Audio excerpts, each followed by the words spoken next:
네, 안녕하십니까. 반갑습니다. 4살에서 14살에 속한 어린이들을 중심으로 하는 목회사역입니다.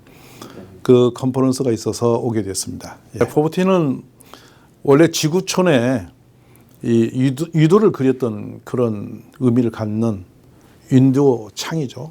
창의 그 역할이었는데 그걸 나이로 분석한 겁니다. 4살에서 14살에 있는 그 어린아이들을 돌보는 사역이에요.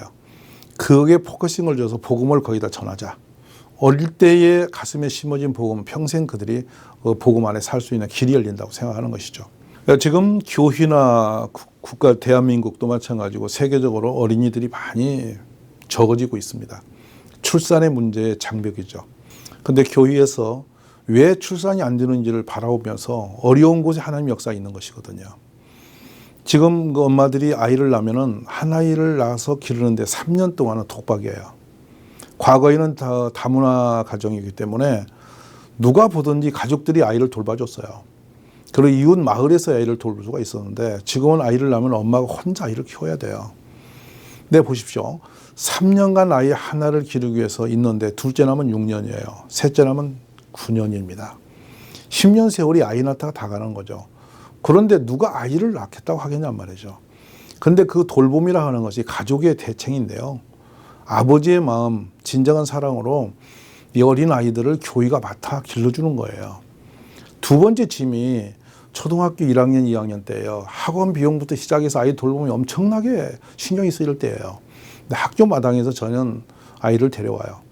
그리고 저녁 8시 30분 뒤면 집에까지 가게 만들고 저녁 식사를 저희가 제공하거든요. 그러니까 엄마는 직장 갔다 집에 들어오면 아이가 와 있는 거죠. 근데 성적을 떨어뜨리면 안 됩니다, 교회가. 그래서 평균 수학 점수 80점 이상, 그리고 영어는 거의 만점, 이런 수준의 교육을 우리가 뒷받침하면서 인성훈련까지 시켜요. 그러니까 결국에는 좋은 인재를 키울 수 있는 시스템을 교회가 만들어야 되는데요. 저는 비닐하우스에서부터 시작한 일이에요. 마음이 있으면 충분히 가능한 일입니다. 저는 그래서 이 포포틴 사역이 교회 사역이라고 생각하고, 이걸 했더니 엄마들이 애를 5명까지 낳았잖아요. 그리고 편안하게 아이를 기르고 있잖아요. 근데 10년이 지나고 나니까 금세 아이들이 어른이 되어서 동생들 키우는 선생님으로 돌아오기 시작해요. 저는 이것이 희망이라고 생각하는데요. 이 포버틴 사역은 교회의 핵심 사역이라고 생각합니다. 어린이를 붙들면 부모가 움직입니다. 그런 사역이 바로 포버틴 사역이라고 생각하면서 애국이고 미래 사역이라고 믿습니다. 이건 물론 하나님의 은혜이고 성령의 역사심이 분명하고요. 거기에 조그마한 수중든 역할을 한 것인데, 교회와 목사는 전도 잘하는 것이 기본이 되어야 된다고 생각해요. 제가 할 일이고요. 그래서 저도 원래 사람을 참 어색하게 잘 못 만나는 내성적인 사람입니다. 그런데 살기 생존력이죠. 교회가 한 속에 있다 보니까 사람이 없는 곳에 있어요. 그걸 돌파하려 보니까 매일 나가서 제가 뛰는 수밖에 없었어요. 그래서 하루에 100명씩을 만나자. 그 계획하에 4년 동안 다니다 보니까 예배당이 가득 차게 되더라고요. 결국 하나님이 하신 역사입니다. 이 세상이 가장 무서운 것은 벽을 만드는 거예요.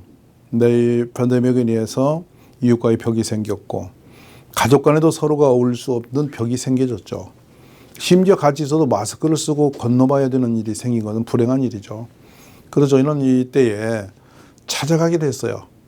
집에 갇혀있는 집의 문고리에다가 도시락도 전달하고 꽃도 전달하고 우리 마음의 편지도 전달하고, 또 집에 갇혀있는 아이들이 2년 동안 학교를 못 다녔습니다. 그때 주일학교 선생님들이 전체 아이들에게 점심 도시락을 배달했어요. 놀라운 일은 직장에 있는 엄마가 아이의 그 점심이 걱정이 됐는데 누구가 도시락을 갖다 줬다. 그리고 이 아이가 그걸 먹고 너무 행복해 하더라. 이런 부분들이 이 어려운 팬데믹의 장벽을 뚫고 넘어서 작년에 가만히 보니까 한 200여 세 가족이 등록을 했어요. 이웃집이 전도된 거죠. 왜냐하면 와, 저 교회 희한하네, 저 애들이 행복하게 하네, 그러면서 좋은 소문들이 입으로 전달되어서 자발적으로 찾아온 성도들이 약 200여 가정이 됐어요.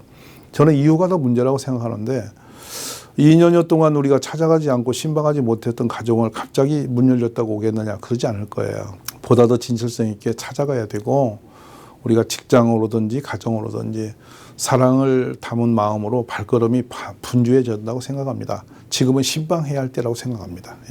네, 어차피 저는 생각해요. 이민사회 얼마나 어려우십니까? 문화가 다르고 언어가 다르고 또요 혈통이 다른데, 이 낯선 곳에서 얼마나 눈물과 고난한 시간을 보내셨습니까? 근데 저는 이런 생각을 늘 해요. 저도 극한 상황을 여러 번 경험했는데요. 그때는 이제 죽겠구나, 앞이 없구나. 이제 생각하는 바로 이게 광야라고 생각을 합니다. 근데 광야 그곳이 그런데 놀랍게도 하나님의 역사가 있는 곳이에요. 저는 지금 힘드시지만 우리가 힘들어하는 그곳에서 하나님을 바라보십시오. 이때야말로 절대적으로 하나님이 필요한 때이거든요. 하나님을 더 절박하게 바라보고 하나님을 더 몸부림하며 찾기 시작하면 욥의 축복이 있는 거 아시지 않습니까? 하나님을 구하는 자는 결코 실망시키지 않는 하나님이심을 저는 믿습니다. 그래서 이때 하나님과 더 가까이 갈 수 있는 좋은 기회가 되어지기를 간절히 원합니다.